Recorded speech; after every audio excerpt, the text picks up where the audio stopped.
Hi everyone, it's Darlene. Today I'm going to do a quick basic Copic marker kind of how-to / tutorial. So Copic markers are alcohol-based markers, and the alcohol in them allows you to blend colors together on paper, unlike you could not do with water-based markers. So for example, I have a couple of cards here that I've done using Copics. I did all these cupcakes using Copic markers. You can kind of see how nicely they blend together. And you get the shadow areas right down here under each layer of the frosting. And then this card I'm going to put on my blog pretty soon, and I'm going to do a how-to on how to exactly color this whole entire thing. But you can see how, you know, when you do the hair, you can kind of make that light right there reflecting off at the top. And then the boots, you can see how it's kind of lighter in this area right here, and then it gets darker as it rounds itself out. I also did Copics on the side here, so you can see it kind of makes it look roundish by removing some color right there. So anyway, so there's really some cool things you can do with Copics. So the two most popular kinds are chow markers and sketch markers. I use all sketch markers, a couple of reasons. First, they have more ink in them, so they last longer. And then they're oval base, which I kind of like because then they don't go rolling all over your table. And also the sketch markers come in a lot more colors. So the sketch markers, there are about 358 colors, or maybe a little bit more, and then the chow markers, there's about 180, maybe a little bit more. So those numbers might be a little old, but you kind of get the idea. Now when I use Copic markers, I generally use 3 different shades. So here's the pinks that I like the best. There's R81, R83, and R85. Now, if I did not have 3 and I was just going for 2, because I don't want to spend money to buy 3, I would buy the lightest and the darkest, and then I would take my 0, which is a colorless blender and something you really need, and I would use the colorless blender to remove color from the darkest to make that medium color. It's not as easy as having that medium color, but you could make it happen. But I generally use 3 different colors. It also depends on the size of the area that I'm coloring. So if I'm coloring a very small size, then I would probably use the lightest and the darkest and just try to blend them together the best that I can. Okay, so next let's talk about the numbering of these markers. So there's 3 digits to each marker. The first is a letter, and it represents the color family. So these are pinks, but they're in the red family, so that's why we have an R here. These are blues, and so they all start with B for blue. There are lots of different color families. You've got RV for red-violet. You've got YG for yellow-green. You've got G for green. There's lots of different ones. But anyway, so that's what the first one represents. The second is a number, and it represents saturation. So saturation is going to tell you how vibrant your marker is going to be. So if you look at these blues, the second number here is 2, which is a pretty low number, which means that your blues are going to be pretty vibrant. Now when I look at my pinks here, you'll see that the second position here is an 8, which is a pretty high number, so you're going to get less vibrant and a more muted sort of grayish sort of color. So that's what the second one represents. Now the third position is also a number, and it represents brightness. So if you have a low number, well, you see this is R8, R8, R8. Now the third one is 1, 3, and 5. So the ones are going to be a low light, and then the higher numbers are going to be darker. So lightest to darkest. So that's why you can see this pink is kind of dark and this pink is kind of light. Now, when you are choosing colors, which ones you're going to use or buy, you want to get the same. Now this is generally, okay, and I don't always follow this because sometimes I find that other colors work well better together than the ones that are right in line with each other. But these two combinations work really great for me. So what you want to do is you want to go up 2 or down 2. So here's my R83. I went up 2 in the third position to R85 for my darker one, and then I went down 2 to R81 for my lighter one. And so that's what's recommended. In my blues, doesn't always work out exactly, but my blues are B21, B24, and B26. So I actually went down 3 for the lighter one, but you know, it works for me and I like it. So now when I store my markers, I store them in this container. Let me see if I can zoom out a little bit here. Just a little bit. Okay. So it's kind of, I'm going to turn it on its side here. It's this acrylic container that I got at a Container Store. And actually one side, these two pieces come out. See, this comes out. Sorry about this. Okay, this comes out and this comes out because one side didn't have compartments, but the other side does have compartments. So I just kind of made my own compartments for the other side. And so what I do is I store all of the R's and also the V's for violet in one container. I store all my brownish ones, which all start with an E, in this container. I have all my B's and BG's here, and so on. So I combine all the light colors together. There are also a set of kind of grays and tones, and that's what I store here. I personally just have a few C's, which is cool gray, and a few W's, warm gray. I've seen the N's and the T's, and to me they seem very similar to these, so I felt like I didn't really need to buy those, so I just bought the C's and the W's. And the C's and the W's to me are very different, so I like having those two sets. And then of course the 0 I store there also. I got these new Copic pens, and I kind of thought I would use this to outline something and then color it in, but I haven't tried it yet. But anyway, that's what these are. Okay, so it's really great having all my colors right here where I can see, okay, here are all my R's and V's. But when it comes to picking out what I'm going to use for color, it's kind of hard to do when they're all kind of like this, to see what's light, medium, and dark. So what I've done is I downloaded online, I'll put this on my blog, a chart which is made by Copic. And it's got all the different color families in it. So these are all the BVs, these are Vs, these are RVs, these are Rs, and so on. And so what I did was I just took the marker that I had and I just colored in the square. And that way I can see exactly what I have, and I can see what looks, because sometimes when you look at the marker it doesn't look like what it actually colors out to be. So that way I can see exactly what it's going to look like when I color it. And then I pick from there. So here's my B21, 24, and 26 that I showed you. You can see how that goes light, medium, dark. Then you have, if you look at this, G9, G12, and G14, to me, you know, those probably in that order wouldn't work for me. That's why I'm saying sometimes the order doesn't really work, and you kind of have to see it out on a piece of paper.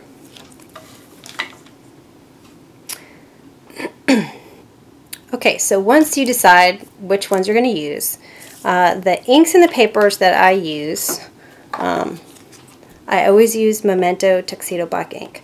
I also have the Rich Cocoa. So if I want a brown outline, I go with the Rich Cocoa, or a black, I go with the Tuxedo Black. Both of these are great. I've used some of the other inks. I've tried them with the Copic, such as Stays On, the Stampin' Up! Ink, and the VersaFine ink, and they all run. So like when you color it, the black will kind of spread out a little bit, and you definitely don't want that. You want a nice crisp image. So these are the two that I always use when I'm using Copics. And then for paper, I use neenah Solar White cardstock, and I always have a link to that on my blog. I have not used the Copic paper, but you could use the Copic Express paper. I've heard that that is made to work with Copic markers, so that would work too. I buy my neenah cardstock by like a ream of paper, and I'm still working on my first one. It was like $35 for the ream, so I don't think it's too bad cost-wise, and I use them for all my card bases because it's pretty thick paper. Anyway, so I always use the neenah cardstock, and I use the Memento inks.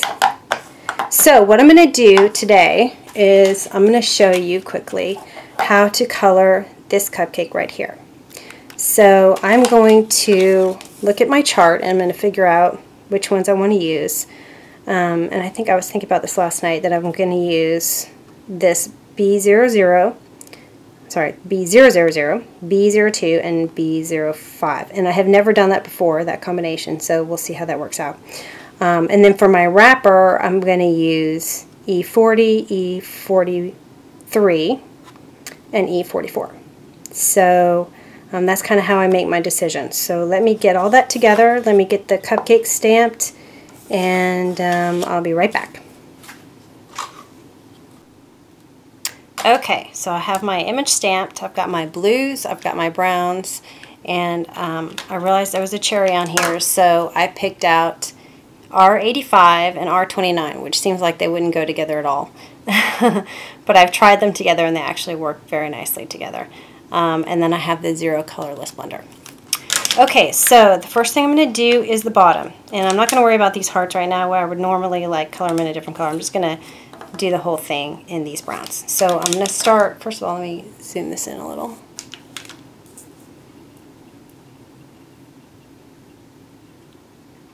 Not too much.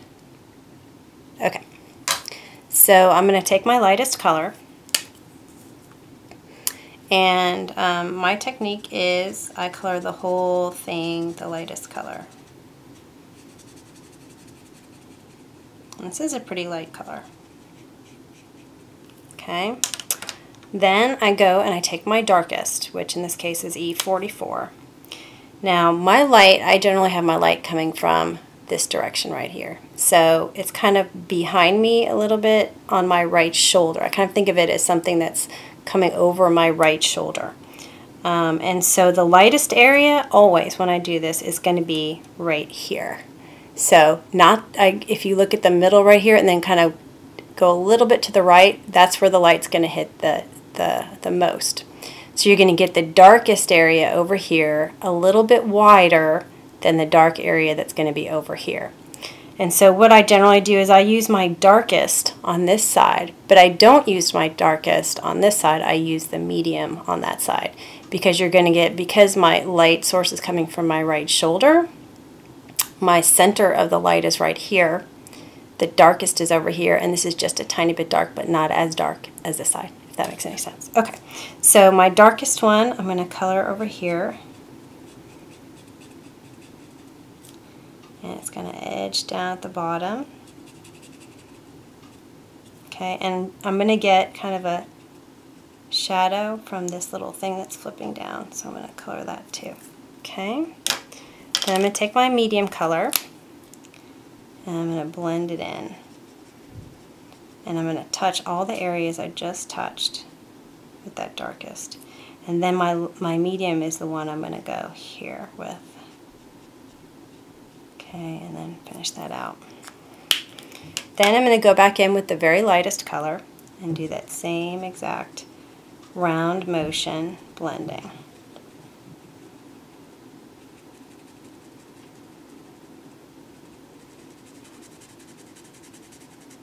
Okay, and then a lot of times I'll go back with my darkest and make this just a tad darker. So as you layer on these Copic markers, they actually become darker. So you can see it kind of got a little darker there. And then I think I'm going to take my light medium and make that a little bit darker as well.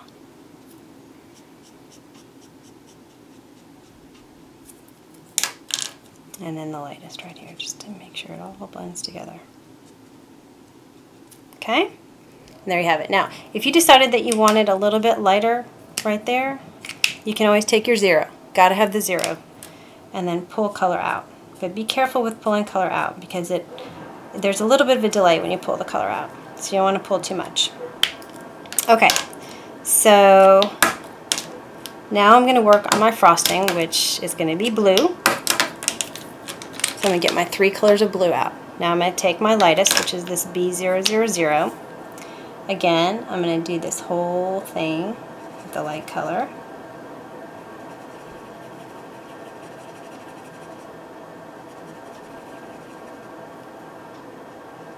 Okay, now I'm going to go back in. Remember, my light is coming this way.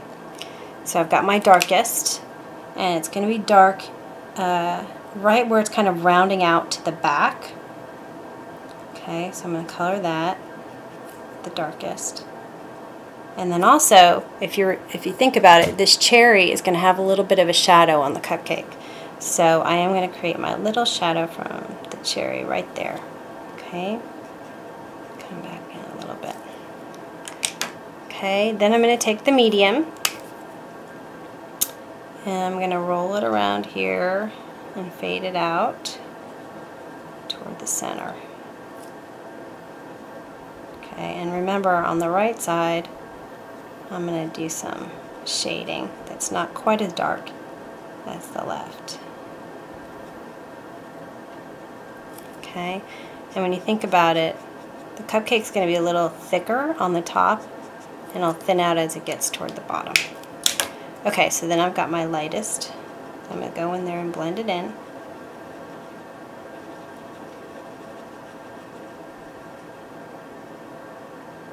With little circles. Okay, and then I'm going to take that darkest and make it just a tiny bit darker.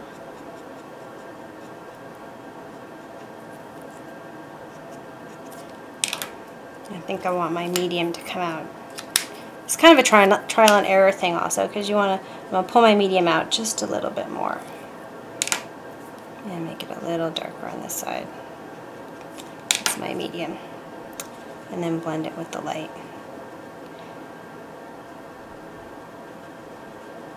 Okay, there you go. There you have the blue. Alright, and then finally I'm going to do this cherry. And remember I said when there's a small area, you're generally not going to have enough space to color with 3 different colors. So I got 2 colors here. There's the R85 and the R29. So the first thing I'm going to do is color the lightest all over, which is my R85. Kind of a dark pink, almost red, kind of a light red. Then I'm going to take my red, R29, and the shadow again is going to be on the left side. Okay. And then I'm going to go back in with my R85, so I've only got 2 colors here. I'm just going to blend that together. Okay. Now, this is what makes it look like a round cherry, and I do this with balloons and round things. I've got my colorless blender, and I didn't mention that there's 2 tips here. There's the brush tip, which is what I've been using this entire time, and then there's the chisel tip. And so I'm going to take the chisel tip and I'm going to do a little bit of it, like, you know when you were a kid and you drew balloons and you do that little curly thing, that little backward C, and I'm going to do that on my cherry here, just a little dot.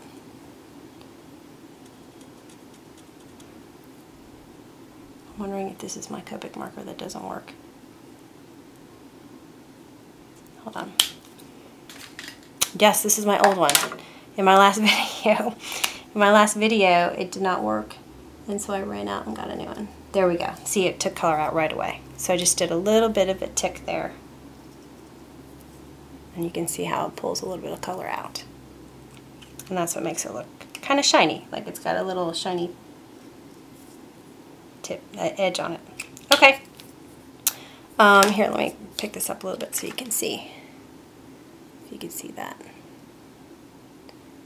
Okay. All right. So that's pretty much it. I didn't want to go too long, but I just wanted to show you the basics. And I use this technique on pretty much all of my Copic cards. And if you want to do a search, you can search Copic markers on my blog, and it'll bring you all the cards that use Copics. I always list the actual markers that I use, so you can always look and see. If you're interested in buying some, you can go find which cards I've done that you like how it turned out, and then just look at the numbers and you can purchase those. I buy mine at Dick Blick in bulk. They're $5.24 a marker.